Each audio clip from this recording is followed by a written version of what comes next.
Bienvenue dans l'univers du T-Rex. Alors, on est il y a 66 millions d'années.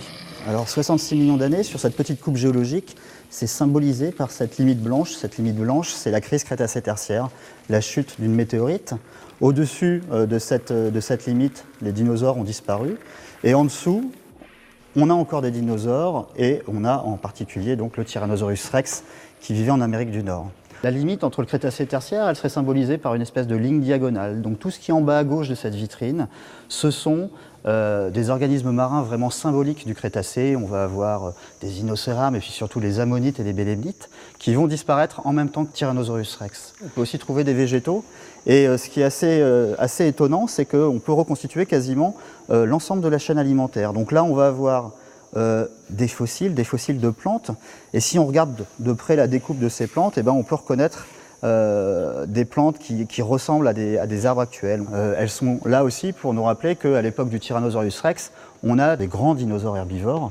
Et c'est ce dinosaure à bec de canard qui est juste là. Et donc ce dinosaure à bec de canard se nourrissait de ces plantes avant lui-même de succomber, on va dire, aux assauts du Tyrannosaurus rex. En fait, Tyrannosaurus, c'est le membre d'une grande famille qui est présente en Amérique du Nord et en Asie. Et on voit ici qu'il y a une très très grande diversité de tyrannosaures. Alors, Tyrannosaurus rex reste quand même le plus grand de tous les tyrannosaures. Alors nous voici dans l'antre de la bête où on expose ce fossile, ce dinosaure exceptionnel qui est Trix. Alors elle a beau être gigantesque, elle a beau avoir des proportions de crâne qu'on ne retrouve chez aucun autre vertébré. Ça reste justement malgré tout un vertébré et on va retrouver exactement un squelette identique au nôtre. On va retrouver un crâne, on va retrouver une colonne vertébrale avec le cou, le dos. On voit que toutes les côtes et la cage thoracique sont bien dessinées. On a ces grands os qui partent sur le côté qui correspondent à nos omoplates. On va en voir ensuite le membre antérieur très réduit qui est une caractéristique du tyrannosaure. Et puis derrière, on va avoir ce bassin et ces membres postérieurs gigantesques, mais sur ces membres postérieurs, on reconnaît très bien les os qui composent aussi notre jambe. Donc on va avoir un fémur, on va avoir un tibia, on va avoir un péroné, et puis là, on va avoir tous les os qui vont composer le pied. Et on voit que sur ce pied, on a 5 doigts, comme chez nous. Alors il y en a 3 qui sont bien exprimés, et puis il y en a 2 qui ne servent plus à rien, qui sont sur les côtés du pied.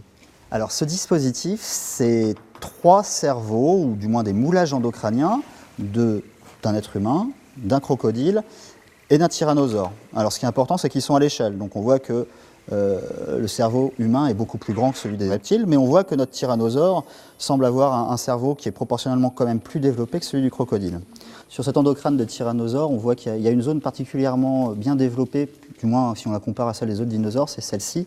Et celle-ci, elle est liée à l'odorat, donc ça veut nous dire que le tyrannosaure avait probablement un flair assez développé. On a pas mal de questions encore autour du Tyrannosaurus rex. Là, on a essayé de faire des reconstitutions d'œufs, mais on ne connaît aucun œuf de T-Rex de façon certaine.